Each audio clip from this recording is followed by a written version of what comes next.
We'll grab that one. We'll need to grab that chair over there. She's got one. All right, the meeting is now called to order. Let's go ahead and do the Pledge of Allegiance. If you will all rise. I pledge allegiance to the flag of the United States of America and to the republic for which it stands, one nation, under God, indivisible, with liberty and justice for all. All right, Brian, will you lead us in roll call? Mike Means. Here. Nick Garbutt. Here. Kelly Campbell. Here. Brooklyn Barber. Here. Andy Bucky. Here. All right, thank you. Okay, first order of business is we have a new member of the Georgetown Police Department to swear in. Rob, if you'll join me. Do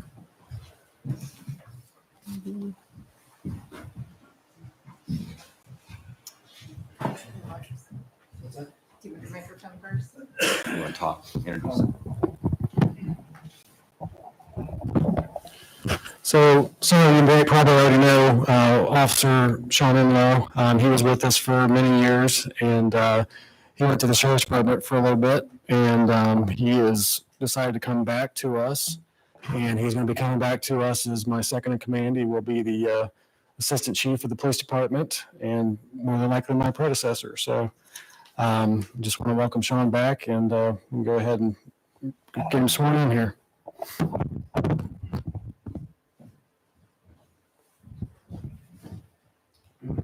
All right, Sean, welcome back. We're glad to have you back to the village here. Thank you. So, all right, so we're going to go ahead and swear you in. Okay. All right, so repeat after me. I apologize. I'm still working on this. I'm trying to perfect it. So raise your right hand and repeat after me.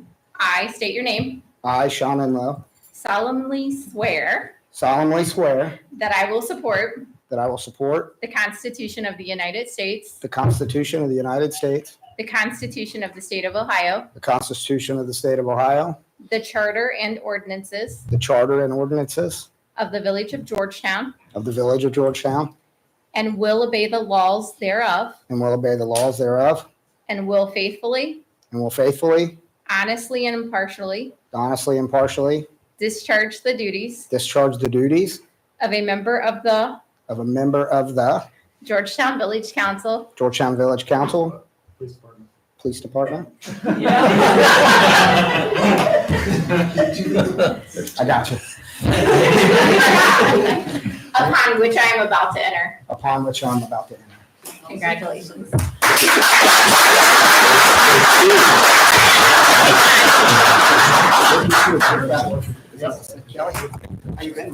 Congratulations. Thank you, sir. Okay. Alex. All right. As long as it's Sean, Congratulations, though. We might need it for later. There's two of them. Okay.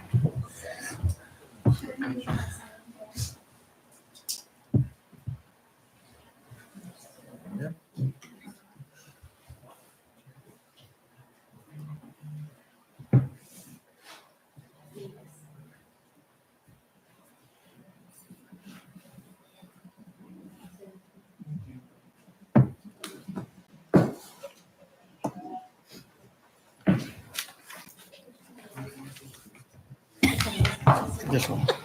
Hang on, I've been forgetting.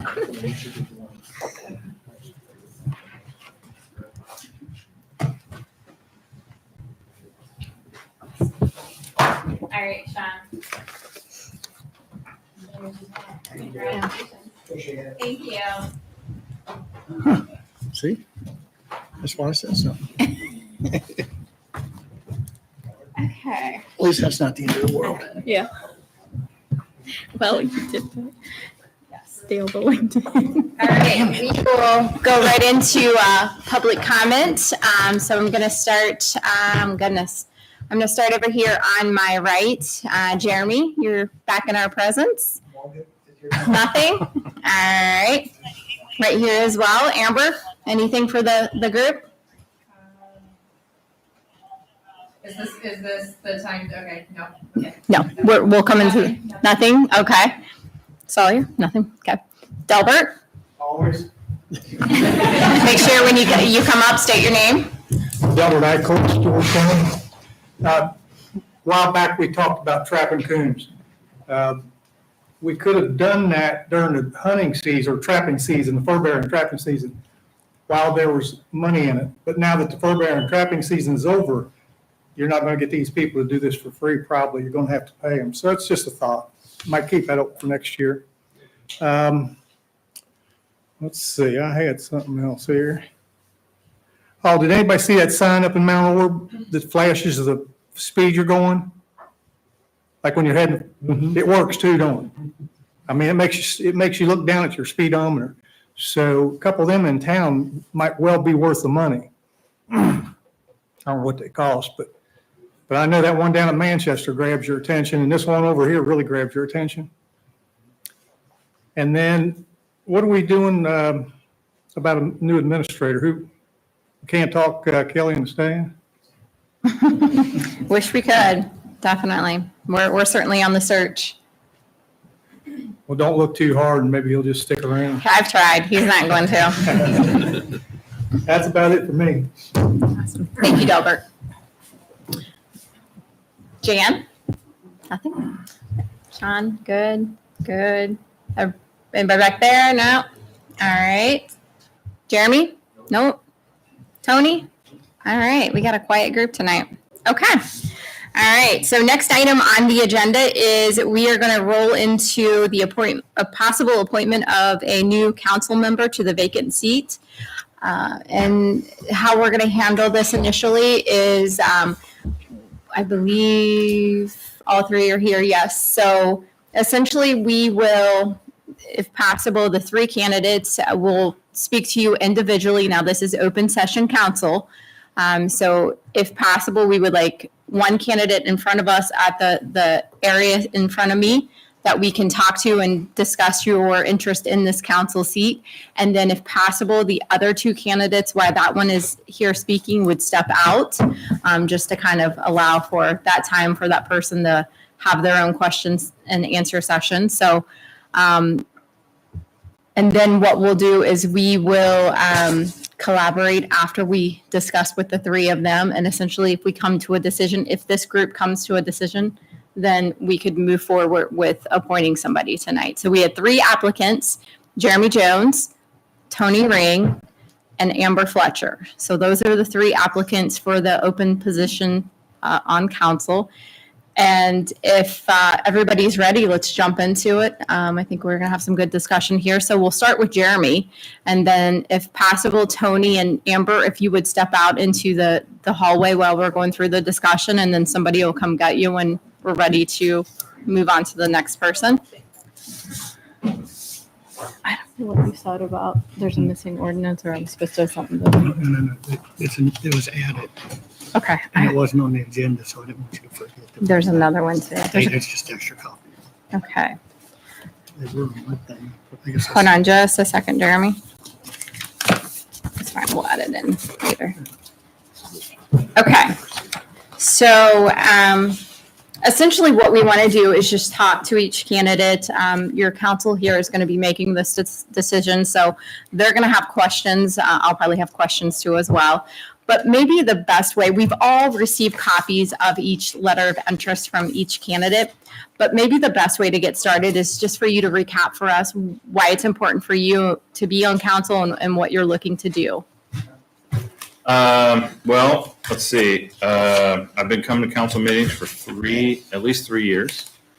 I ran 2 years ago for a council seat. I lost by 14 votes. The one that beat me stepped down. I then applied for that council seat. It was handed to somebody else, was chosen.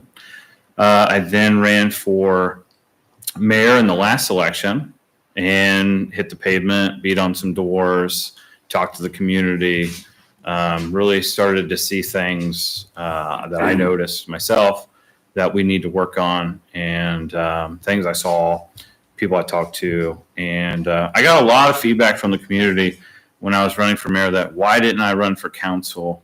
I would have been put on council. And that's what many people said. I said, well, I really felt People really wanted me to do that, so I ran for mayor. So I've been, kind of paying attention and in the flow for at least 3 years. So my experience level as far as sitting on council, it wouldn't be odd or strange or anything. I kind of know what goes on. I just really want to see the community grow. We're obviously here to better our community, and we're here to better our lives and our children's lives as well. I don't feel, I noticed things in the last election. It got really dirty out there. I didn't throw any mud. No mud was thrown at me. But for the other two candidates, Kelly and Mike, there was a lot of mud being thrown. And I think we're done with that. I hope we're done with that. And that's kind of why I feel like I would be a good fit. It's time to, show real leadership from council and not bickering and fighting amongst ourselves. That's kind of where I'm at. I can attest to just a funny story. Jeremy, I know Mike did as well, but we all hit the pavement knocking on doors, and every door I went to, I always saw a Jeremy card if they weren't home. So he was ahead of me and out there knocking on doors. But I reading through your letter of interest, and I'm not going to be the only one asking questions. I'm just engaging in the conversation to help you guys. One of the things that I noticed you said as you were out pounding the pavement, you realized that there's a lot of need for improvements in the village.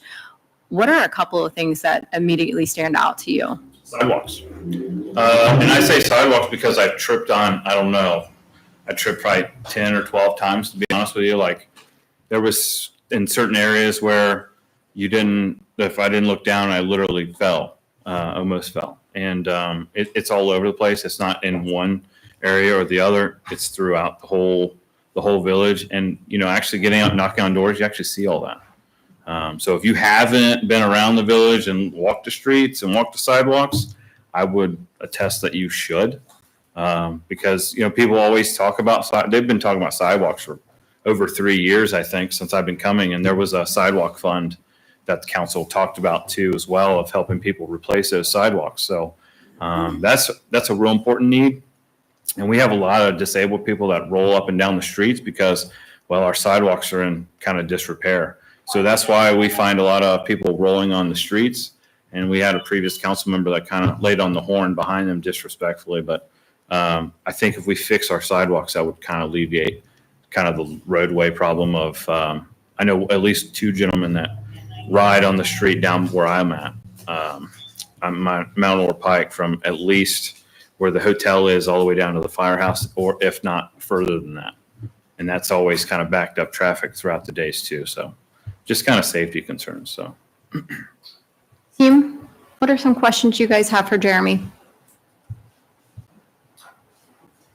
So what is your ideal as far as to try to resolve that issue with the sidewalks? Do you have an ideal? That's going to come down to really, it's going to be a budgetary issue, I believe, because you're going to have to look at what is coming in, what's going out. If we have any wiggle room to be able to spend money to fix something, it's always going to be a money issue that we're going to have to evaluate. So, if there's grants out there, I'm sure, Kelly would be the one that would probably be able to answer that question if there is, or if there isn't. It's going to take some work. It's not going to just be, okay, let's shell out some money. We're going to have to research and figure out the best plan to fix it. You had talked about, obviously you ran for council, sought an appointment, you ran for mayor. Several of the people maybe that got a spot that you didn't are up here. How do you see yourself working with some of those people and working as a team to, to your point, get council moving forward in a positive manner, as it seems it's been lacking over the last few years? But you have to learn to set your differences aside with people. You have to check your attitude at the door, and you have to come in here with a clear mind and set expectations that we have problems and we have to fix them. And if we can't get along, we're not going to fix any problems. And we've seen that in the past 3 years, at least. Other questions? I think one of the major things that we face here, and I don't know if you can give us an answer on this tonight, but how do we bring new revenue into the village? new businesses? As I've heard in the past, because the previous mayor, Dale Cowhall, was always talking about businesses, because they've went with him and previous administrator Art, they'd go around to different places and try to draw businesses in and try to draw people that build homes in. And the biggest thing that people are looking for is our infrastructure, our water, our sewer, our electric, our internet. So they're always looking at that. And the only way that we're probably going to be able to bring businesses in is we're going to have to fix that infrastructure. And we've got to get that infrastructure going great, where if let's just say 100,000 people want to build homes here, we're not like, oh man, what are we going to do? Like if we ran into the Mount Orb, like Mount Orb's going to be building a lot of houses. If Georgetown, somebody came and said they were going to build that many houses in Georgetown, we couldn't do it. We wouldn't be able to sustain that many houses. So we really need to fix our infrastructure to be able to look into the future of businesses, homes, things like that. Anyone else? And you touched on bringing in new businesses. What do you see the council's role in terms of taking care of people who may have already have an established business or have been in the village for a while? Tax incentives. I mean, that's the biggest thing that Georgetown offered the old hospital. The people that took out that was the tax incentive.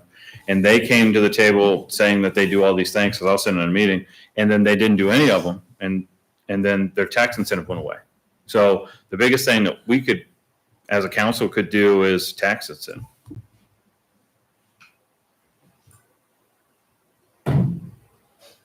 Anyone else?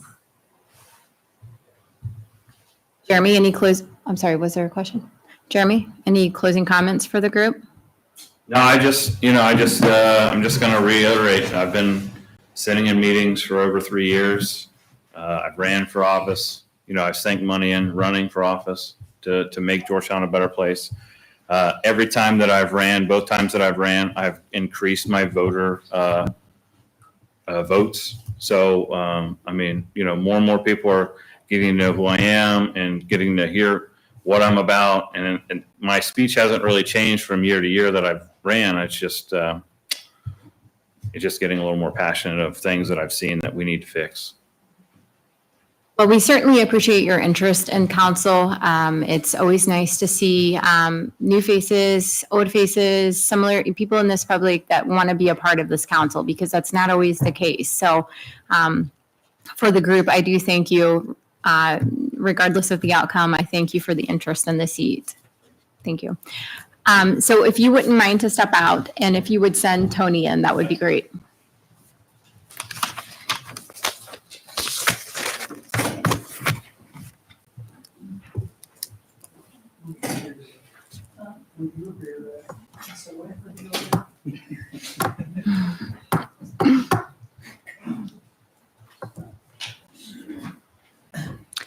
Good evening, Tony.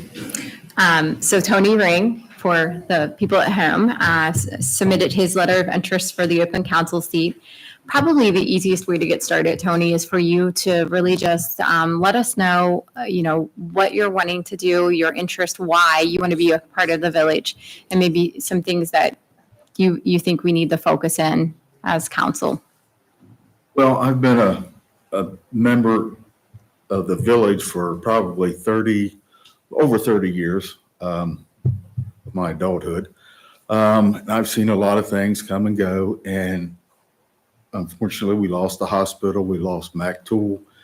We need to find businesses that will come here and support our kids and grandkids, that when they graduate from school, that they don't have to drive to Cincinnati or further to make a living to be able to support their family.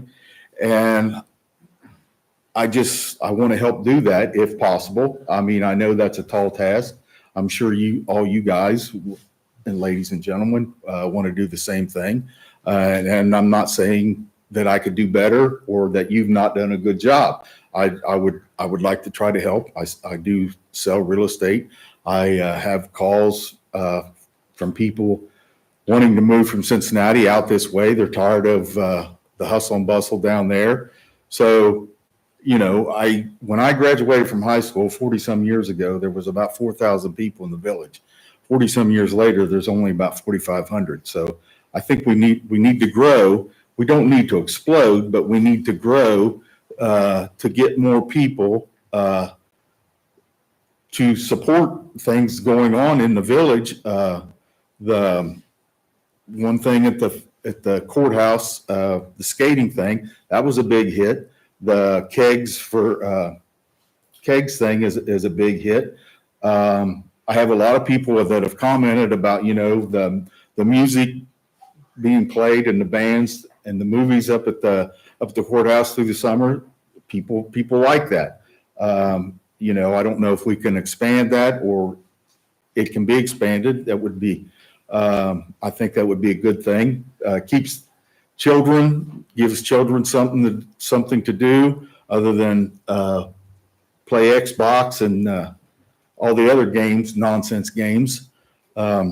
So I would look forward to being on council and helping make decisions on bringing other businesses, if we can find them. Thank you for that.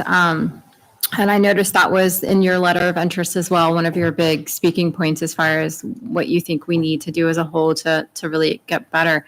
How do we find these businesses? How do we get them? I mean, what's it going to take, Tony? It takes people who have the businesses that want to come to a smaller town. It takes good, dependable people to work in those businesses when they do come.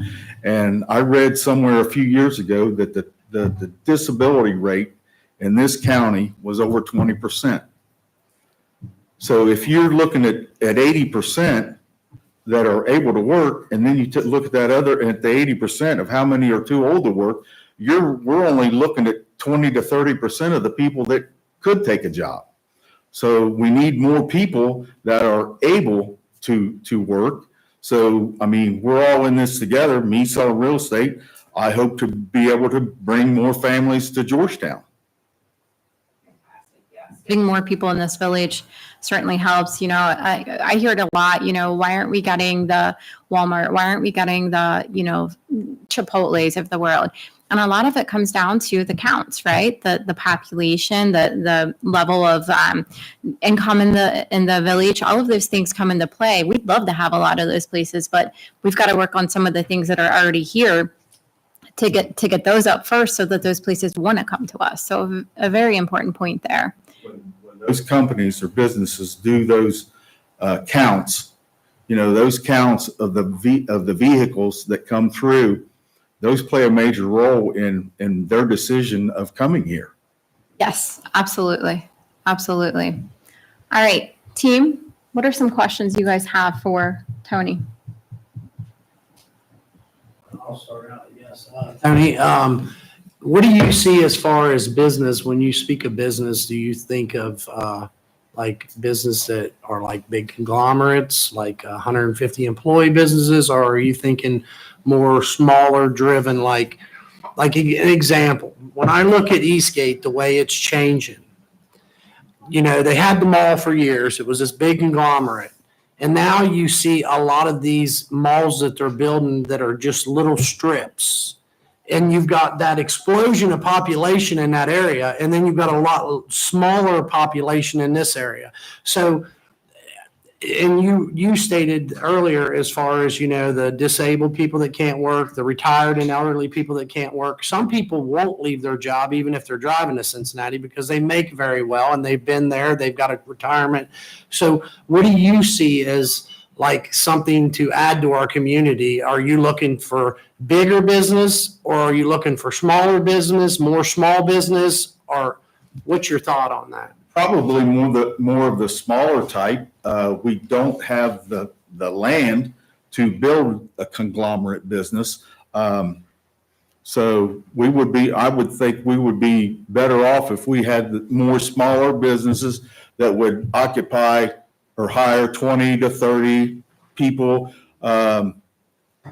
good paying jobs. I retired from the post office in September, and we were offering over $20 an hour for people to work. And throughout the United States, the post office postal service is 50,000 employees short. So if you got 50,000 employees short, that's a huge number. They're never going to catch up. And by the time that they would get, if we would hire someone, and by the time they would get to show up for the job or the training, they would already have moved on to another job because of getting through the process to get hired, to get to the training. So we need the smaller businesses that would have the 30 to 40, 20, that I think that they can be supported by making a good income. I mean, I drove to Indiana for 14 years to carry the mail. It was 300 miles a day. I couldn't get a full-time post office job around here. So I did it because of my family. And when I had the chance to get back to Ohio, I was finally able to get back here. But, there was nothing that would have paid me what I made until I did get back to Ohio. So I didn't want to move to Indiana where I was working. I was pretty much born here and raised here, and one day I'll die here, most likely. And so I just think that we got to find, I think all of us together with the Hammond Group, they can help entice businesses to come here that will help us. Do you think that there's been a shortfall in the last, say, 15, 20 years that helped to get us to where we are today? And when I make that statement, I mean, like, from my perspective as a small business owner in the community, and I look at some of the committees that are formed through council. We have committees like sign committees, for example. Do you think that it helps or hinders small investment in business to extend themselves when we create legislation that's difficult to work with for them businesses? And do you think that the tax incentive is huge, or is the respect more important to the people that invest in our community?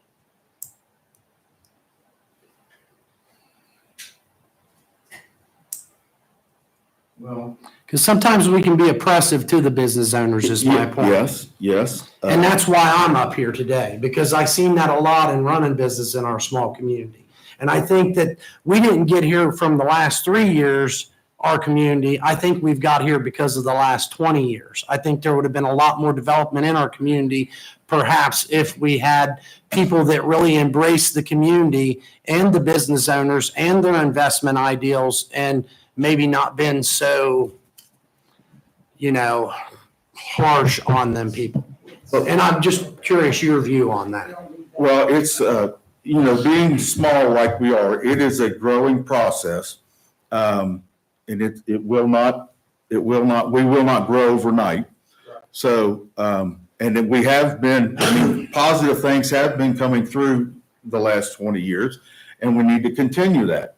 And I don't know all the enticements that we could give to businesses to come here. But it seems like other communities are attracting them, and I don't know whether we need to talk to them, see what their plans are, or their master plan, how it's working for them. But there has to be different things that we can do to entice them to come here, as far as tax incentives, but one of our biggest issues is land within the village or even outside the village that is available for these businesses to build a business. When you say I'm sorry, I want one more thing. You're fine. When you state, you see other communities growing, I look around and really in Brown County as a whole, I look around and I see Mount Orb growing. I look at Russellville, I look at Ripley, I look at Hamersville, I look at, all these other small communities around there, and I've seen a lot of shortfalls in them communities. So I think it's, as a whole, I feel like there's a lot of problems, a lot higher than, the level of town. I think that, we can grow, but I think that, like you said earlier, it's kind of a slow process. But I think a lot of it's respect for the people that I think there's a lot of like I talk to a lot of business owners, and truthfully, what I get from them is, why would we invest when, we're treated like we are? And I feel like there's that lack of respect that helps build our community. And the reason why I'm nailing on this is because when I pull somebody in here and give them my vote, I want them not to kiss the tails of the business owners, but I want them to realize that, people like you and your dad and people like Delbert and say Tony Applegate and different other business owners, I'm not going to name everybody's name, but ultimately, do you see a lack sometimes of appreciation for them? And do you think they would probably invest a lot more if they seen a good future for the town if the council as a whole had that appreciation and respect for them? And what would you bring to the table in that mindset? I think they would. I think they would be more respected. What I would bring is cooperation. I'm more cooperation. There are far more issues, bigger issues than a sign or the council. Part of the job is part of our county commissioners. They need to be beating the drum and finding businesses for all the county or all the little towns you named. They're all dwindling away. Mount Orb is the only one that is booming. They have the infrastructure. They have the highway. I couldn't even guess of how much they've grown in the past 40 years. Now, I got one more thing, and I promise I'll shut my big mouth. When it comes to working with our commissioners in the county and with us being a county seat, how important do you feel that it is that we are embracing the idea of working with our commissioners and standing out as that county seat that we are supposed to represent? I think it's very important. Because I know there's been a big lack of that in the last 12 years, and I'm not knocking nobody. I'm just saying what come from the horse's mouth, that there's never been a set down with our commissioners, and I feel like that's something that should be considered. We walked away from a $250,000 grant last year that could have came here. So that. I feel like we're all the councils and the commissioners. It's Brown County. We're just one little link in the chain of Brown County. We all have to work together. Sometimes I feel like that the commissioners always look north. They don't ever look right here in the county seat. Not that we have to be the biggest town in the county, but we don't have to be a little brother that gets dirt kicked on us. Let me ask you one little quick more thing.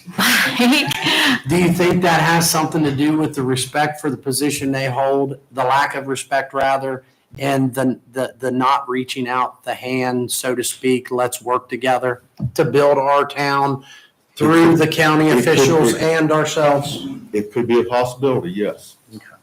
Sorry, that's all. That's all right, Mike. So Tony, thank you. Other questions from the group here? Tony, you talked about switching gears a little bit since you're a realtor, housing and affordable housing for the village. How do you see that taking place, or how do you see that coming about? I see it growing. There is more people ready to buy than there are houses to sell, which is a good thing, but a bad thing. Because you have people calling all the time that do looking for a house in such and such price range. We don't always have them. And we don't have the 500, not many of the $500,000 homes but we don't have a lot of calls looking for them. We have the calls that looking for a house, a home, $200,000 or less. We have quite a few of them. So it's just people, there are people wanting to come out here, but we got to have homes. And right now, and it's a national dilemma, there's more buyers than there are sellers because the sellers are afraid, don't want to give up their low percentage mortgage to get to spend more money to get a higher percent. Other questions from the group? Everybody good? Well, Tony, we certainly appreciate your interest in the council seat. It's refreshing to have some new faces and new people that are taking interest in the village. So again, thank you for that. And I think we'll move along to our next candidate. If you wouldn't mind, when you go out, have Amber come in.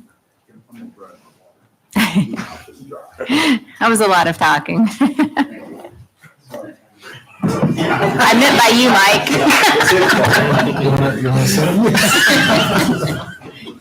It's nice to know who you're going to be working with.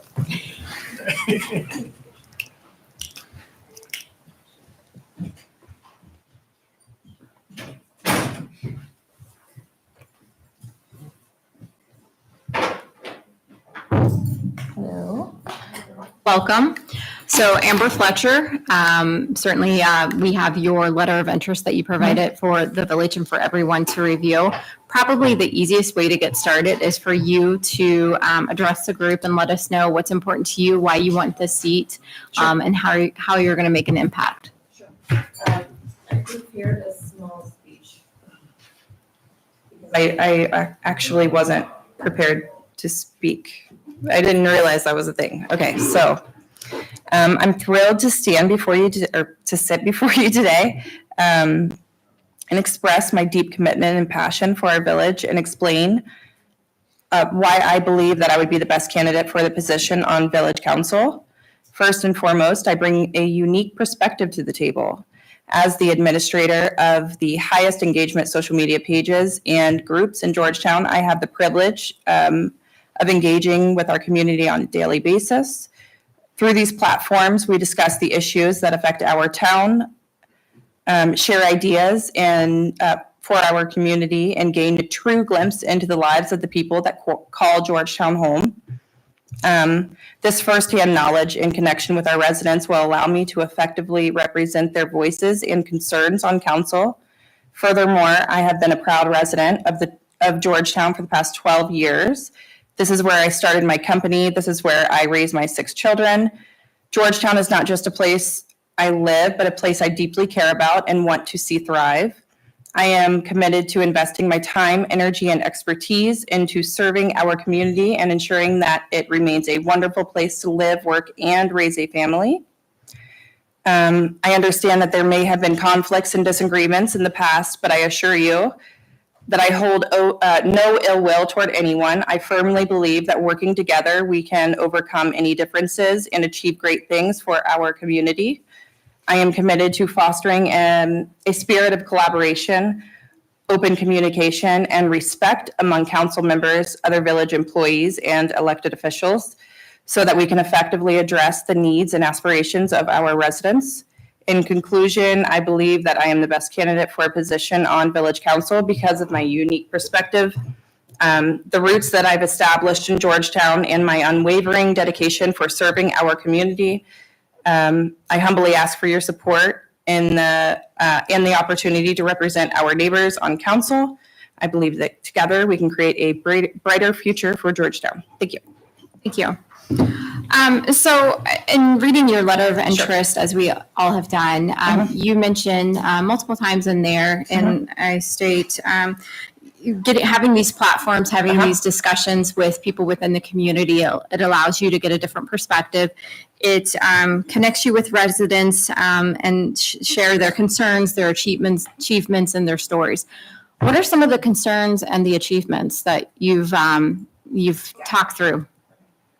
So what I've gathered so far is a lot of people are concerned with the infrastructure. They're concerned with the sidewalks. It's a huge topic. They are concerned with a lot of the speed in town is a big issue. The lack of growth is a big issue. People want to see businesses coming in, and they haven't been seeing that. So that's been a hot topic lately. Those are just a few. And all, I don't think to any of us, any new concerns that we haven't heard previously. Tell me, Amber, how do you fix the lack of growth and how do you bring more businesses?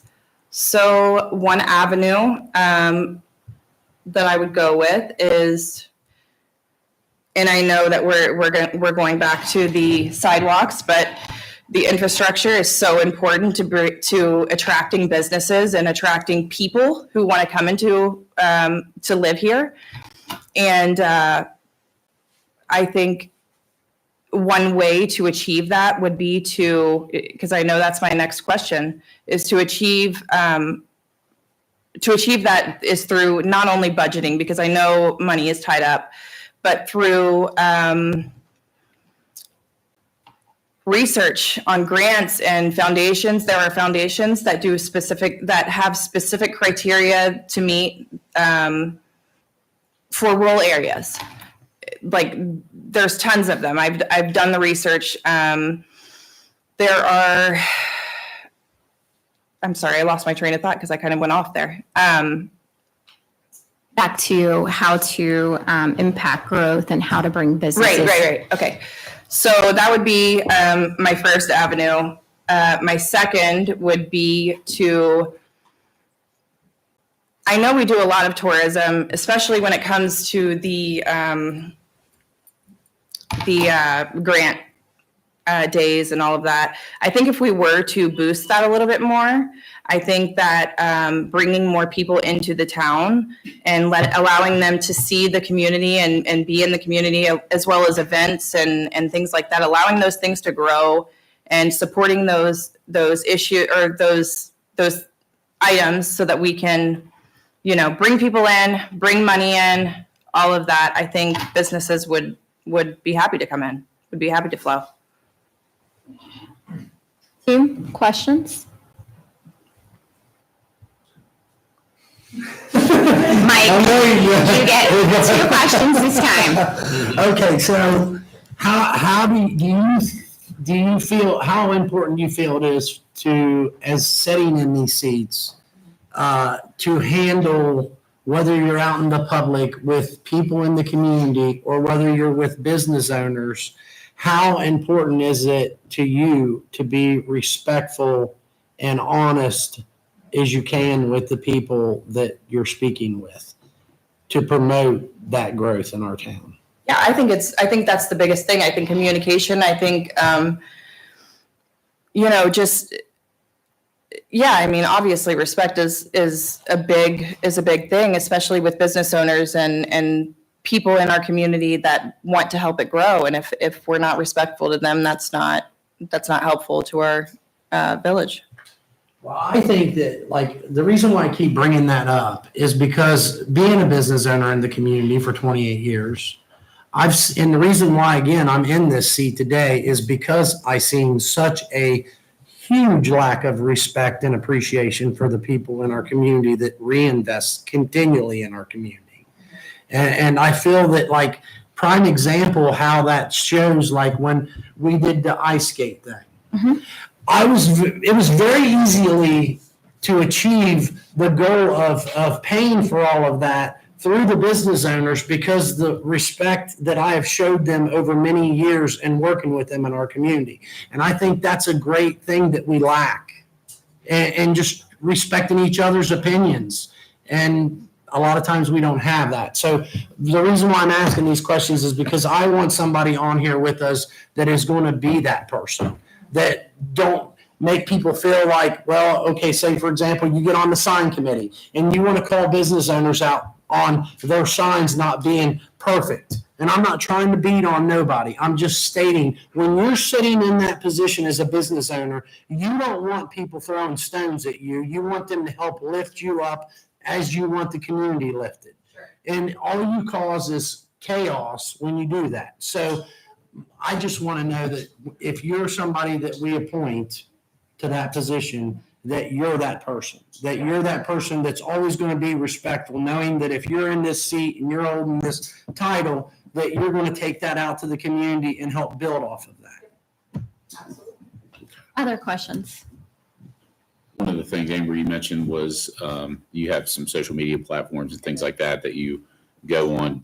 Do you feel that or could you explain, I guess, how you would differentiate? Because you would be a public servant, obviously, if you're up here, right, wrong, or indifferent, and kind of to piggyback off what Mike said, because not only now do we have to conduct ourselves appropriately in public when we're talking to business, but also on social media. So how do you feel like you will be able to differentiate those roles in terms of your platforms and the ability of being a public servant? Because everybody can't be happy all the time, as we know. So how would you handle that kind of interference, or if there was an issue where it was brought to your social media platform for something that you did as a result of maybe being on a council member, a decision you made, things like that? I don't know. I assume just allow them to have their voice and carry on. I mean, I don't just not necessarily not engaged, but I mean, I'm well aware of, how social media can go. Just not engage and keep it civil. I mean, that's all I can do. I have a follow-up question there. So, one of my goals as mayor is to really, and you stated this in your letter of interest, is to be a collaborative team, to be all working together, be positive, work through things, respect each other's opinions. And I like that I see that in your letter of interest. Having said that, I, for one, struggle a little bit here because he did hit on the social media platform, and I'm concerned because some of that platform previously hit on, employees of the village, targeted people in this room, targeted council members. How do you pull that together and make me, this is make me get comfortable with the fact that you're going to come on and you really are not going to be a disruptor. You're going to be someone that's going to help us grow. How do I get comfortable with that? So I mean, I'm well aware that I have been very vocal in the past. Those were things that I was extremely passionate about. I feel like there were wrongdoings within the town. I don't plan on, I guess I should say, I mean, I would like to start a new, turn over a new leaf. I want to start and put my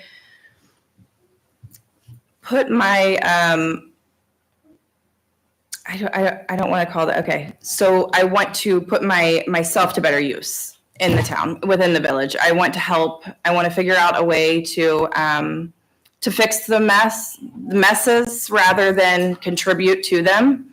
And that's my goal. And I think Andy brought up a very good point, and I'm not going to hit on this or stay on this subject, but I do think in these roles, we're at a different level of, call it professionalism. Maybe that's not the word, but Tolerance is a great word. Tolerance is a fantastic word. And there are things that we want to say and we want to do, and we would love to just blurt out things or engage. You said engage, very good word. And we know we can't. And that's where, we've got to really, I just worry from that point, how do I get everybody to work on the same team? And that, you have to admit, that's a valid concern. And you would probably expected a question similar to that tonight coming into the room, but that is my goal, 100% goal. Everybody that is up here is working together and we're clicking together. We may not always agree. And I think that's very good in a group like this. You don't want everybody to agree, but we have to all be working toward the same goal, and we have to be able to be respectful, mindful of other opinions. And I don't think social media is always the place for everything.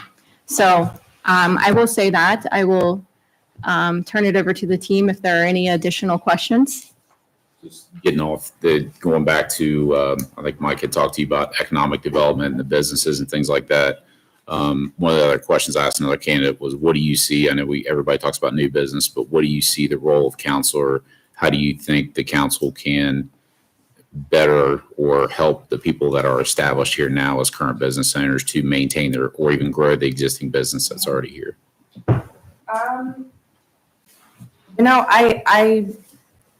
I think if we're able to offer some sort of incentives for new businesses to come in, for one, I know you're speaking on existing, but to offer incentives for new businesses to come in, I wanted to mention that while I'm thinking about it. But also, I would like to see, you know what I'm saying? I think it would be great to see, like Mike was saying, developing better relationships is like the biggest thing I think right now within our community is like, I think everyone would be happy to help the community grow if we were all on the same page about things and respecting one another and trying to help one another with incentives. If we could find some grants, that'd be cool for things that they need. That's my answer to that. Any other questions for Amber? I was just going to ask first, if you were interested in council, why did you run in the last election? And then also, just to kind of follow up on that, is if I don't think anybody's mind is made up at all tonight on any candidate, but if you didn't get it tonight, would you run again? Would you run in an election? Would you keep persevering and going for it? This is my question. So the first question, why I haven't ran in the past. As you know, I have 6 wonderful little children at home, in which I homeschool. So I just didn't have the time. Also running the business, didn't think I had the time. But business has slowed down a lot.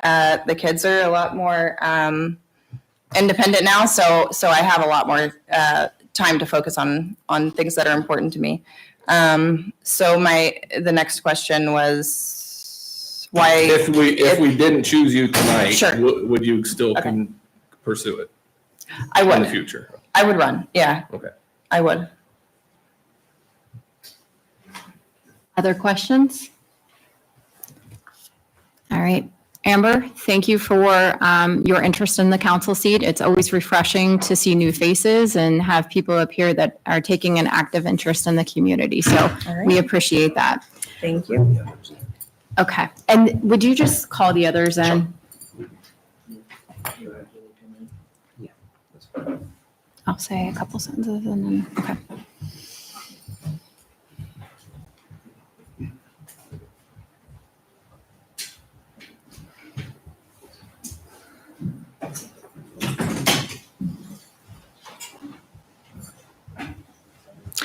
Okay. All right. Well, thank you again to our 3 candidates for coming to the meeting tonight. We had some great dialogue with each of you, so we certainly appreciate the time and your efforts in the interest of the position. Having said that, I certainly want to have some dialogue around our next steps. So I will turn it over to the group here. At this time, I'd like to make a motion, we go into executive session pursuant to the Ohio Revised Code, Section 121.22G1, to consider the appointment of a public official. Second. The motion has been made by Kelly Campbell to go into executive session and seconded by Bink. Let's do a roll call vote. Mike Mays. Yes. Ben Corbett. Yes. Kelly Campbell. Yes. Brooklyn Barnhart. Yes. And Alex Boggy. Yes. Andy Waukee. Andy, what I said. Alex, that's I mean, supposed to- Last name is good. So this is going to, so we're going to pause the meeting here. We are going to go into executive session. That means the rest of the group, candidates included, may step out of the room. We will come out and get you when. Go into the other room. They said They want to go into, okay. You guys can stay in. You guys can stay, we're leaving. And we fully expect to make a decision after this. All right. We're still live, by the way. We're still live. So we're going